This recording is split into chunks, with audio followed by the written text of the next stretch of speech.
बिस्मिल्लाहिर्रहमानिर्रहीम, अस्सलाम वालेकुम। क्या हाल है आप सबकी? उम्मीद है सब खैरियत से होंगे, खूब मज़े में होंगे और इन्जॉय कर रहे होंगे। और जनाब, मैं सोचती थी जब बच्चे होते हैं ना, उन्हें गर्मियों की छुट्टियों का बड़ा मज़ा आता है। ज़ाहिर है, स्कूल नहीं जाना पड़ता, पढ़ना नहीं पड़ता, काम नहीं करना पड़ता। लेकिन अब मैं बहुत फ़ख्र से ये कह सकती हूँ कि जो अम्माएँ हैं ना, उनकी भी ज़िंदगी बहुत आसान हो जाती है।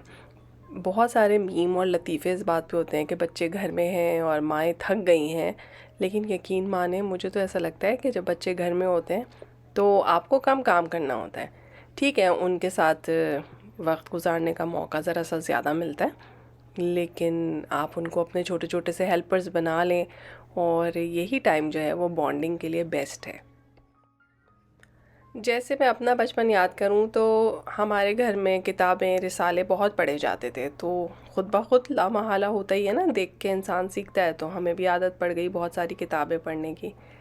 तो जो पेरेंट्स कर रहे होते हैं वही बच्चे कर रहे होते हैं। अब अगर आप हर वक्त फ़ोन पर होंगे, टीवी पे होंगे, तो लाजमी तौर पे आप अपने बच्चों के साथ उस तरह से टाइम नहीं गुजार सकते जैसे गुजारना चाहिए। अपनी जो भी मसरूफ़ियात हैं, जो भी पास टाइम है, उसको आप थोड़ी देर के लिए साइड पे रख लीजिए या उसका स्लॉट थोड़ा सा डिफरेंट बना लीजिए। और बच्चों की छुट्टियों में भी एक रूटीन बना के रखें कि अब हम पढ़ेंगे, अब हम खेलेंगे, अब हम बातें करेंगे, अब हम कोई चोर्स करेंगे। तो इस तरह से आपके बहुत सारे काम भी होते रहेंगे और बहुत मज़ा भी आएगा। और मेरा ख़्याल है खेल खेल में इंसान सीख भी बहुत लेता है। अच्छा, यहाँ पे मैंने ग्लव्स पहने क्योंकि मेरा एक पौधा बहुत सारा माशाल्लाह बड़ा हो गया था, फल फूल गया था। मैं सोच रही थी कि उसको 2-3 छोटे गमलों में ट्रांसफ़र करूं, लेकिन ग्लव्स पहन के मुझसे तो काम होता ही नहीं है। तो मैंने सोचा कि पहले ग्लव्स पहने जाएं मिट्टी को हाथ लगाने से पहले, लेकिन फिर कुछ हुआ ही नहीं तो उतार दिए मैंने।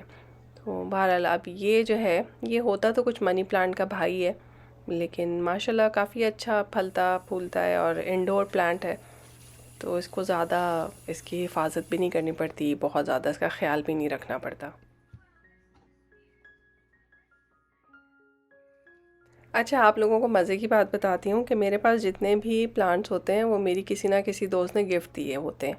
क्योंकि मेरे बारे में एक ज़माने में मशहूर था कि ये तो किसी भी पौधे को मार देती हैं। चाहे जो मर्ज़ी हो, जैसा मर्ज़ी पौधा हो, इवन सक्यूलेंट क्यों ना हो, जो कि बेचारा डेज़र्ट का प्लांट होता है, जो मरता ही नहीं है। मेरे घर आके तो बेचारा वो भी मर जाता था। शायद मैं इतना पानी देती थी। अब मैंने काफ़ी अरसे में सीखा है कि प्लांट्स को जो है वो किस तरह से पानी देना चाहिए, लेकिन फिर भी एक्सपर्ट तो नहीं बने। तो यहाँ पे मेरी एक पुरानी केटल थी, उसकी आगे से जो शीशा है वो टूट गया था। मैं फेंकना तो चाह रही थी लेकिन दिल भी नहीं चाह रहा था। फिर मैंने उसमें डाल के रखा है प्लांट थोड़ी देर के लिए, देखते हैं कि उसमें ग्रो कर जाता है तो वो खूबसूरत लगेगा। और उसके अलावा छोटे छोटे से गमले एक्स्ट्रा पड़े हुए थे। एक मिट्टी का मैं छोटा सा थैला डॉलर स्टोर से लेकर आ गई थी, अब उसी से जो है वो सारे भर जाएंगे और देखते हैं कि आगे कैसे चलते हैं।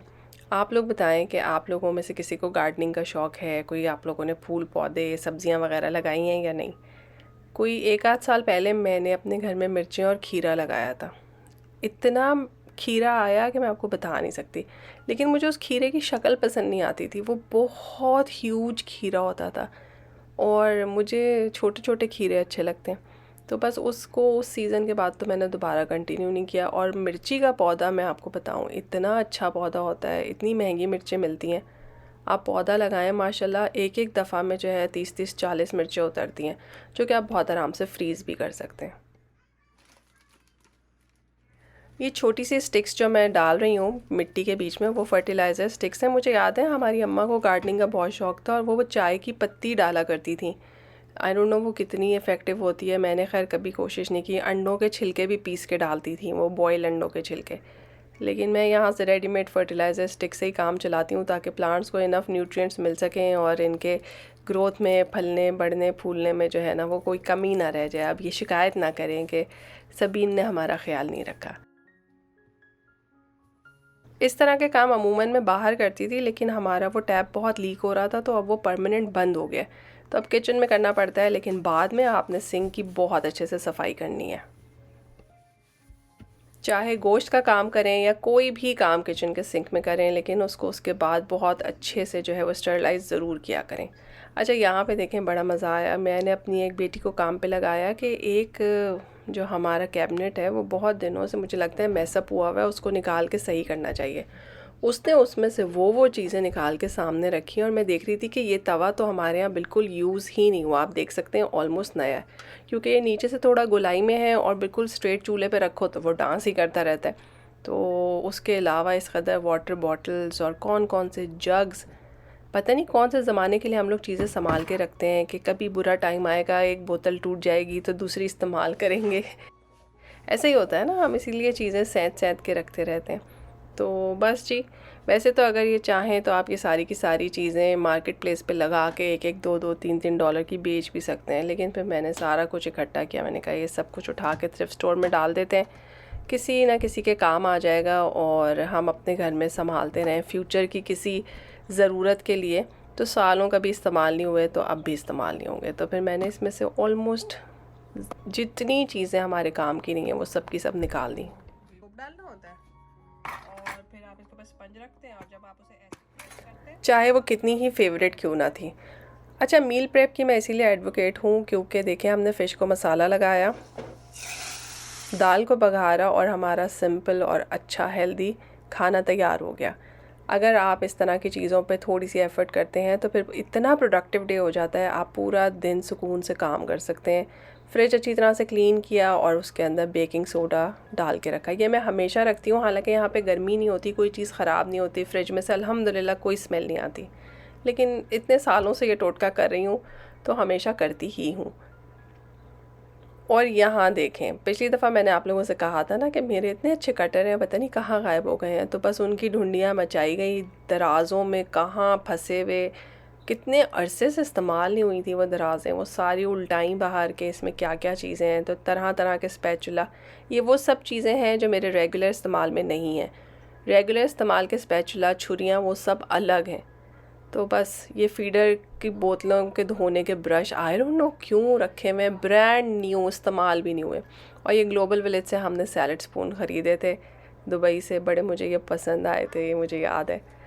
तो बस जी, इसमें से भी बहुत छटाई हुई, बहुत सारा सामान थ्रिफ्ट स्टोर गया। इस छुरी को हमने बच्चों के इसरार पे अच्छे से तेज़ किया और हमने कहा देखते हैं कि इससे कटता है कुछ कि नहीं कटता। तो अल्हम्दुलिल्लाह अच्छा काम कर रही थी, तो इसको नहीं रिटायर किया, लेकिन बाकी सब चीज़ों को ऑलमोस्ट रिटायर कर दिया। और ये है नेक्स्ट डे एक्चुअली, और यहाँ पे आप देख रहे हैं कि मैंने 2 बड़ी बड़ी हड्डियाँ डाली हैं इंस्टेंट पॉट में, और उसके साथ ये बोनलेस मीट है। जब भी हम गोश्त ख़रीदते हैं हम बुचर से हड्डियाँ, बड़े बड़े से पीस ज़रूर ले लेते हैं, क्योंकि हड्डियों में मैं बिलीव करती हूँ कि बहुत कोलेजन होता है, बहुत पावर होती है, और आप अपने खानों में हड्डियों को ज़रूर शामिल किया करें ताकि आपको उसके एसेंशियल जितनी भी एनर्जी है वो मिलती रहे। और पिछले काफ़ी अरसे से बहुत सारी चीज़ें मैंने सीखी हैं, उनमें से एक ये है कि धनिया पाउडर हमेशा घर में बनाना चाहिए।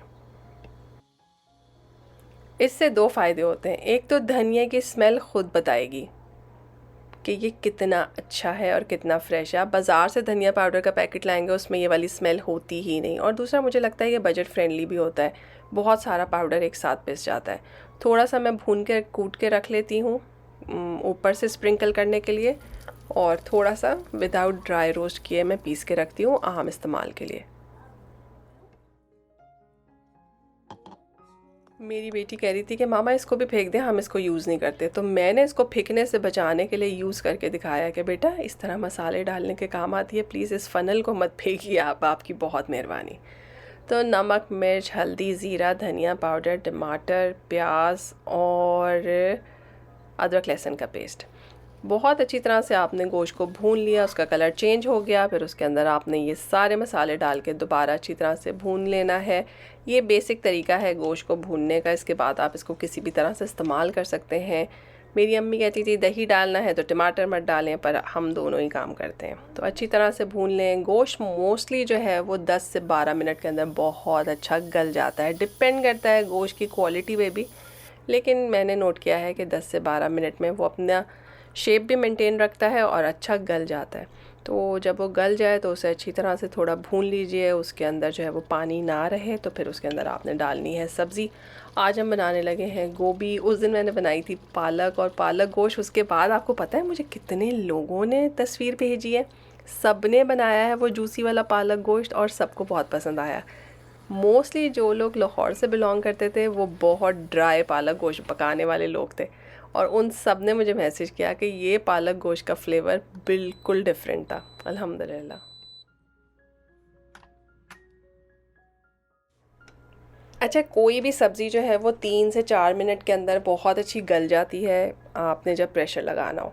बस थोड़ा पानी छोड़ती है, उसका आपको ख्याल करना पड़ेगा। साथ साथ मैंने यहाँ पे चावल बॉईल होने रख दिए थे राइस कुकर में। इंस्टेंट पॉट जो है वो राइस कुकर का भी काम करता है, लेकिन मैंने उसको कभी इस तरह से इस्तेमाल किया नहीं, क्योंकि मेरे पास राइस कुकर है। यहाँ पे देखें, मैंने इसे खोला है तो इसमें गोभी इस वक्त बिल्कुल साबुत है। जो मेरा दिल चाह रहा था कि ये ऐसी ही रहे, लेकिन मुझे पता था कि जब मैं इसको भूनना शुरू करूँगी तो ये गोभी टूट जाएगी। अब यही होता है, सब्जियाँ प्रेशर कुक करें ना तो फिर ये आपको कॉम्प्रोमाइज़ करना पड़ता है। इसमें जितना लिक्विड था मैंने खुले बर्तन में पहले डाल दिया, क्योंकि इंस्टेंट पॉट में आप भुनाइयाँ नहीं कर सकते, बहुत देर लगती है पानी ड्राई होने में। हरी मिर्चें और अदरक मैंने इसमें डाला है। जब तक ये पानी ड्राई होगा साथ में ये भी थोड़ी सी कुक हो जाएंगी और इनका बड़ा अच्छा सा फ्लेवर आ जाएगा। ये अगर मैं गोभी के साथ इसको ड्राई करना शुरू करती ना तो फिर गोभी तो बिल्कुल ही गायब हो जाती। अब आप यहाँ पर देखिए कि ऑयल आपको सेपरेट हुआ हुआ नज़र आ रहा है। मसाला बहुत अच्छे से भुन गया है, पानी ड्राई हो गया। अब इसके अंदर हम गोभी और गोश्त डाल देंगे और उसके बाद जो है वो इसको मीडियम फ्लेम पे खुला ही छोड़ेंगे, ताकि जितना पानी ड्राई होना है वो हो जाए। इसको मैं कोशिश करूँगी जितना ड्राई हो सके हम कर लें। अच्छा, यहाँ पे काली मिर्च है, गरम मसाला है, कुटा हुआ भुना हुआ धनिया और ज़ीरा पाउडर है, ठीक है, और थोड़ा सा जो है वो गरम मसाला है। तो ये मसाला हम ऊपर से ज़रूर डालेंगे। थोड़ी सी हरी मिर्चें, अदरक और धनिया पुदीना डालेंगे और ये मसाला मिक्स करके डालेंगे। आप यकीन करें इतना मज़ा आएगा इसका कि आप अगर इस तरह से करेंगे ना तो आप बाद में मुझे ज़रूर बताएंगे कि सबीन इसका बहुत अच्छा फ्लेवर था। और ऊपर से आप थोड़ा सा लेमन जूस डाल दीजिए, अगर पसंद है तो, नहीं पसंद है तो ना डालिए। अब देखें, थोड़ी सी आंच पे मैंने रखा था, ये अच्छा सा ड्राई हो गया है और उसका ऑयल भी सेपरेट हो गया। दाल हमने एक दिन पहले बनाई थी तो वो हमारे पास थी, और ये वो दिन है जिसमें मेरा रोज़ा था और मैं चाह रही थी कि जितना काम हम कर सकते हैं वो कर लें, क्योंकि दिन इतना लंबा था। 3 बजे आप सहरी करें और उसके बाद जो है 9 बजे के बाद रोज़ा खुल रहा है। इफ्तारी जो है वो 9 बज के 7-8 मिनट पे हो रही है। बहुत लंबा माशाल्लाह रोज़ा है। यहाँ पे हमारे पास जो है चूँकि रंग बिरंगे बच्चे हैं तो रंग बिरंगे फरमाइशें। उन्होंने कहा जब आप गोभी बना रही हैं तो हम भी बनाएंगे कॉलीफ्लावर राइस। कुछ नहीं किया, उन्होंने गोभी को कद्दूकश कर लिया और उसके बाद जो है वो उसको थोड़ा से ऑयल में अच्छी तरह से सौटे कर रहे हैं। नमक और काली मिर्च डाली है और बकौल उनके कि ये कॉलीफ्लावर राइस बन गए हैं और ये हमारे नॉर्मल बासमती राइस की निस्बत बहुत हेल्दी हैं। तो ये है ख़ातून का खाना जो कि आप देख रहे हैं। ये चिकन मैंने एक दिन पहले बनाया था और इसकी रेसिपी इंशाल्लाह ताला जल्द मैं आपको दूंगी। बहुत मज़ेदार था।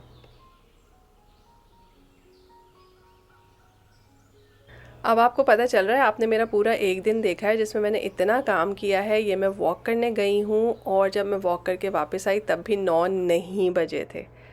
तो हमने इफ्तारी में सिर्फ़ और सिर्फ तरबूज काटा, क्योंकि हमने सोचा हम नमाज़ पढ़ के खाएंगे खाना, और उसके बाद जो है वो बस अल्हम्दुलिल्लाह इफ़्तार का टाइम होने वाला है। और मैं आपको बाहर दिखाती हूँ कि हमारा मगरिब का टाइम आजकल कैसा लगता है।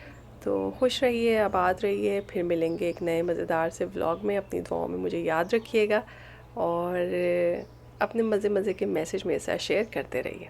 अल्लाह हाफ़िज़।